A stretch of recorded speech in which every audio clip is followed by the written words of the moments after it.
बबनराव लोणीकरांचं एक वक्तव्य वादग्रस्त वक्तव्य समोर येते. ते म्हणतात की जे काही मिळतंय म्हणजे अगदी बूट कपडे हे सगळे सरकारमुळे मिळत आहेत, नरेंद्र मोदींमुळे मिळतात. लाडक्या बहिणीला पैसे सुद्धा नरेंद्र मोदींमुळे मिळतात. नशीब ते आता एवढंच सांगायचे बाकी आहेत महाराष्ट्रातल्या जनतेला. या महाराष्ट्राचा जन्मसुद्धा नरेंद्र मोदीमुळेच झाला. महाराष्ट्राला मुंबई नरेंद्र मोदीमुळेच मिळाली.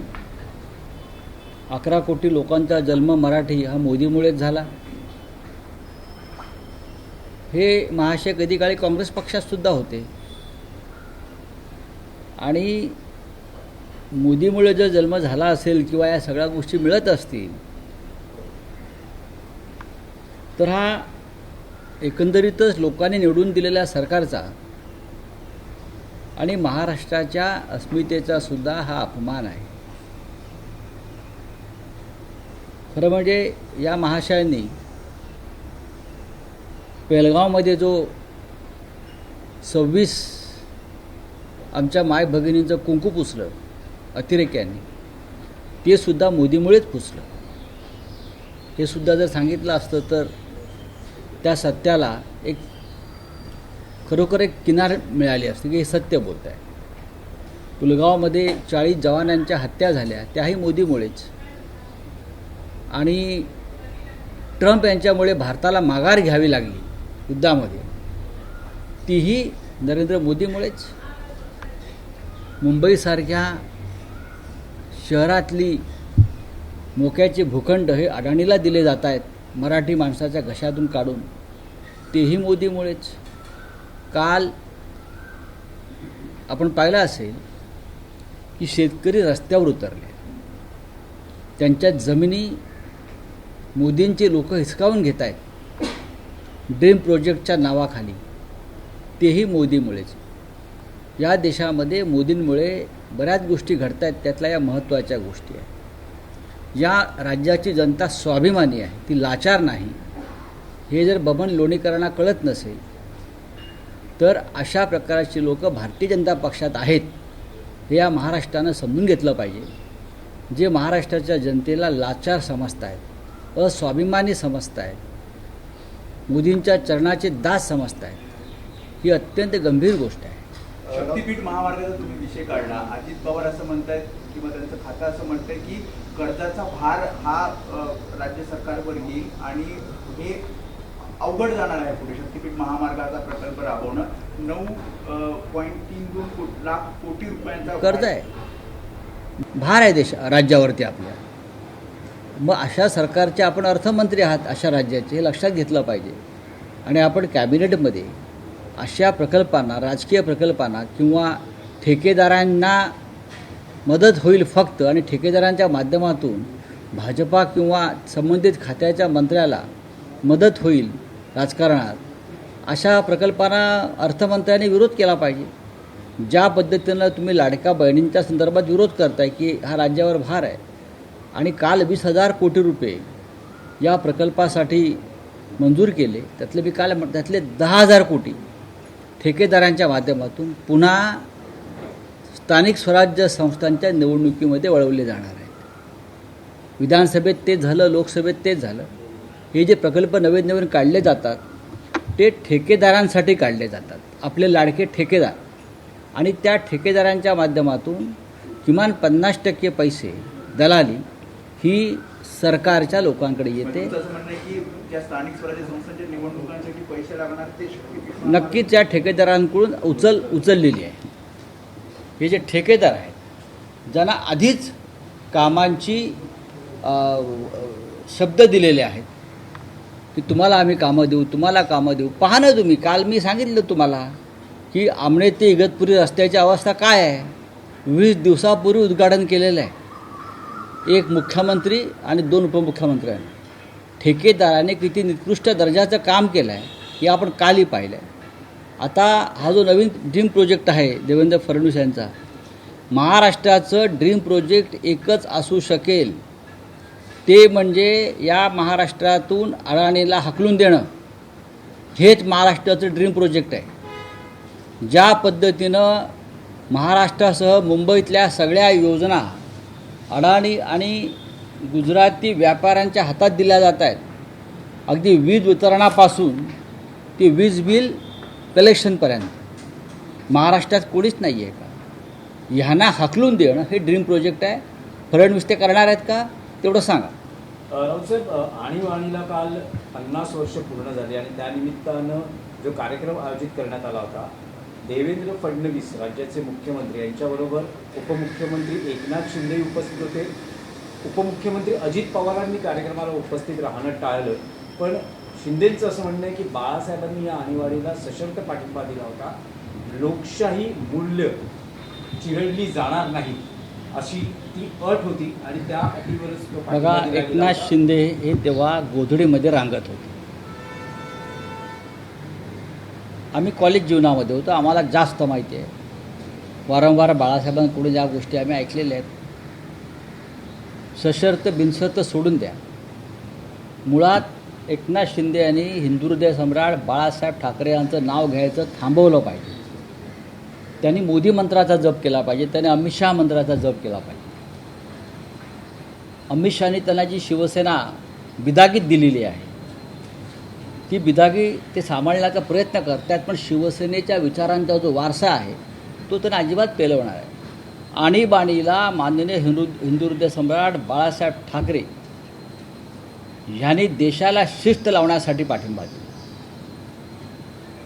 आणीबाणीमध्ये इंदिरा गांधींच्या 20 कलमी कार्यक्रमाला सुद्धा शिवसेना प्रमुखांनी पाठिंबा दिला. एकनाथ शिंदेना काही माहीत नाही, ते बरळत आहेत.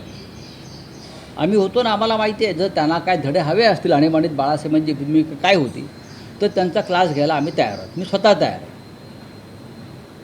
माझा एक शिदुरी अंकात एक काँग्रेसचा लेख प्रसिद्ध झाला, तो त्यांनी वाचावा. आणीबाणी काय होती, आणीबाणी सदृश्य परिस्थिती ज्यांनी निर्माण केली या महाराष्ट्र देशामध्ये, अराजक निर्माण करण्याचा प्रयत्न केला, ते आज दिल्लीत आणि महाराष्ट्रात सत्तेमध्ये आहे. की ह्यांच्यामुळे इंदिराजींना आणीबाणी लावावी लागली. एक बहुमतातलं सरकार इंदिरा गांधींचं, ते पाडण्यासाठी हे 40-50 खासदार विरोधी पक्षाचे, तर आजचेसुद्धा लोक आहेत, हे परकीय शक्तींच्या मदतीनं इथे ज्या कारवाया करत होते, त्यासाठी इंदिरा गांधींना अंतर्गत सुरक्षेसाठी आणीबाणी लावावी लागली. हे अराजकवादी लोक होते आणि एकनाथ शिंदे आज त्यांच्याबरोबरच आहेत.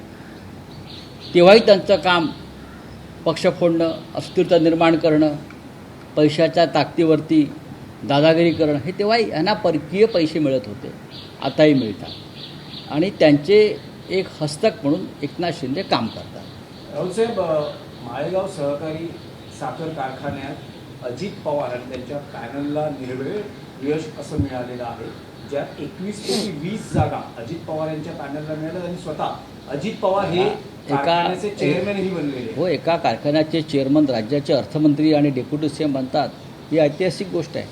शरद पवारांच्या पॅनलचा पराभव केला. बघा की शरद पवारांचा पॅनलचा पराभव किंवा जे तावरे आहेत त्यांच्या पॅनलचा पराभव, 500 कोटी रुपयाचं आमिष दाखवलं बाग्यार खान. हे 500 कोटी रुपये अजित पवार आपल्या खिशातले देत आहेत? नाही ना. हे 500 कोटी रुपये तुम्ही सरकारच्या तिजोरीतूनच देणार आहात ना. बाकी इतर सर्व प्रकल्प तुम्ही रोखून ठेवलेले आहात, पैसे नाही. राज्यावर कर्जाचा भार वाढतो आहे, पण आपल्या एका गावातल्या कारखान्यासाठी ते 500 कोटी रुपये द्यायला तयार आहेत. यालाच साध्या सोप्या भाषेमध्ये सरकारी पैशाचा अपव्यय आणि भ्रष्टाचार म्हणतात.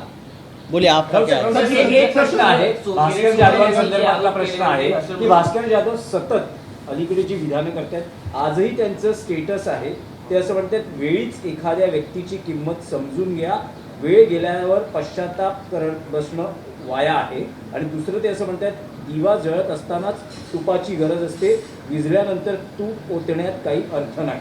चांगली आहेत वाक्य, म्हणजे इंटरेस्टिंग वाक्य आहेत. पूर्वीच्या मराठी साहित्यामध्ये वि स खांडेकर, नासी फडके,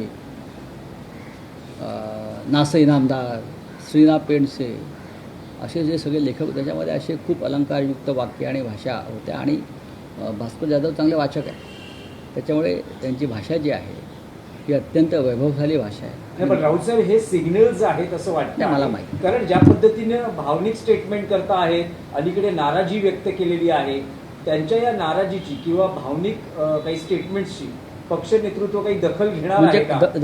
दखल घेणं म्हणजे काय असतं जरा मला समजावून सांगावं मीडियाने. म्हणजे त्यांच्याशी काही संवाद, कारण ते म्हणजे असं काय का असतं? का असं त्यांच्या भूमिका मांडतात किंवा असं भावनिक का झाले? भूमिका कारण मांडण्यास त्यांची जी खंत आहे, उद्धव ठाकरेंच्या मंत्रिमंडळात त्यांना स्थान मिळालं नव्हतं, योग्यता उद्धव असताना. ठाकरे यांच्या मंत्रिमंडळामध्ये अनेकांना स्थान मिळालं नाही. सुनील राऊतांना मिळालं नाही, त्यांचा हक्क होता. म्हणून आम्ही रडत बसलो का? नाही, ठीक आहे, पक्षाची भूमिका आहे. सरकार आणण्यासाठी माझं योगदान होतं आमच्या कुटुंबाचं. पण सुनील राऊतांना मंत्रिमंडळात नाही घेतलं. मोजक्या जागा असतात, 3 पक्षाचं सरकार होतं, आपण समजून घेतलं पाहिजे. आमच्यापेक्षा विद्वान लोक मंत्रिमंडळात गेले, ते सोडून गेले. चाणाक्ष, हुशार, तडफदार असे लोक होते खूप. त्यांना घेण्याचा पक्षानं निर्णय केला. आम्ही त्या निर्णयात सहभागी होतो सगळे. माझ्याकडे याविषयी चांगली माहिती आहे खरं म्हणजे. नाही, पण त्यांचं हेही म्हणणं आहे की ते ज्या विभागाचे नेते आहेत तिथले निर्णय हे त्यांना विश्वासात न घेताच घेतले जातात. बघा, या संदर्भात त्यांनी, मी स्पष्ट सांगेन, ते ज्येष्ठ नेते आहेत, सहकारी आहेत आमचे, त्यांनी येऊन माननीय पक्षप्रमुखांशी येऊन चर्चा केली पाहिजे. त्यांच्या मनात बाहेरून मत व्यक्त करण्यापेक्षा अशा वेळेला स्वतः येऊन, आम्ही सुद्धा बोलतो जेव्हा आम्हाला एखाद्या गोष्टीविषयी चर्चा करावीशी वाटते, आम्ही स्वतः जातो उद्धवजींकडे आणि आम्ही चर्चा करतो. नाही, पण हे पक्ष त्यातून सोडण्याचे चर्चेतून काही संकेत वाटतात मला तुम्हाला? माहीत नाही. मला बोलिए। बोलिए। विरोधक को सवाल किया है, फडणवीस ने अपने विरोधक को सवाल किया है, क्या इमरजेंसी आपको मान्य थी? क्या जो संविधान की हत्या हुई, क्या आपको मान्य थी? क्या अपने विरोधक को सवाल किया है फडणवीस के लिए? किसने सवाल किया है? देवेंद्र फडणवीस, महाराष्ट्र के मुख्यमंत्री। देखिए, लोग कहते हैं कि जो आपत्काल लगाया वो देश के लोकतंत्र का ब्लैक डे, काला दिन है, संविधान की हत्या है। हम लोग के नहीं मानते। बाला साहब ठाकुर जी ने इमरजेंसी को खुले तौर पर सपोर्ट किया था। काला दिन कौन सा है? जिस दिन इस देश में महात्मा गांधी की हत्या हो गई, वो देश के लिए काला दिन है, ब्लैक डे है। गांधी की हत्या हो गई, करने वाले कौन है? आज सरकार में, वो काला दिन है। और अभी की बात मैं ये करूँगा, जिस दिन प्रेसिडेंट ट्रंप के दबाव में हमने युद्ध को रोका और स्वाभिमान को गिरवी रखा, वो भी हमारे लिए काला दिन है। इमरजेंसी को 50 साल हो गए, भूल जाइए। अमित शाह कह रहे हैं कि हमने घरानेशाही तोड़ी है। 2014 मोदी जो है घरानेशाही तोड़ के आई, इमरजेंसी। क्या जय शाह उनका बेटा नहीं है क्या? जय शाह उनका बेटा नहीं है। ज्योतिरादित्य शिंदे माधवराव शिंदे के बेटे नहीं है। चिराग पासवान जो है वो रामविलास पासवान का बेटा नहीं है। आप मुझे बताइए। हाँ, मैं ऐसे बहुत से नाम महाराष्ट्र में भी ले सकता हूँ, कौन क्या है और किसकी घरानेशाही है। आप क्या बोलना चाहते हो? आप किसकी तरफ उंगली दिखाते हो? मुझे बताइए, कौन सी घरानेशाही है? पंडित नेहरू है, उससे पहले मोतीलाल नेहरू, इंदिरा गांधी, ये जो घराना है उसने जो त्याग किया है देश के लिए, अपना घर बार बेच दिया देश के स्वतंत्रता संग्राम के लिए, वो आप लोग, व्यापारी लोग कभी नहीं कर सकते भाई। महात्मा गांधी की कोई घरानेशाही नहीं थी ना। अब मुझे बताइए किसकी घरानेशाही है? आज सबसे ज़्यादा ये घराना किराना होगा वो भारतीय जनता पार्टी में है। और पार्टी के जो घराने हैं ना बड़े बड़े, वो आप अपने पार्टी में ले। अशोक चव्हाण की घरानेशाही नहीं है क्या? जो आपको अब बहुत प्यारे, अजित पवार की घरानेशाही नहीं है क्या? शरद पवार का ही घराना है ना, वो आपने लिया है। राजनीति में सिर्फ पैसा और सत्ता होने से कुछ नहीं होता। थोड़ा इतिहास भी समझ लेना चाहिए। आज आप सत्ता में है इसलिए आप आपके सामने मुंडी हिलाते हैं। आप झूठ भी बोलते हो तो लोग मुंडी हिलाते हो, आपके भक्त हैं। लेकिन हमको इतिहास मालूम है। Thank you. एबीपी माझा, उघडा डोळे बघा नीट।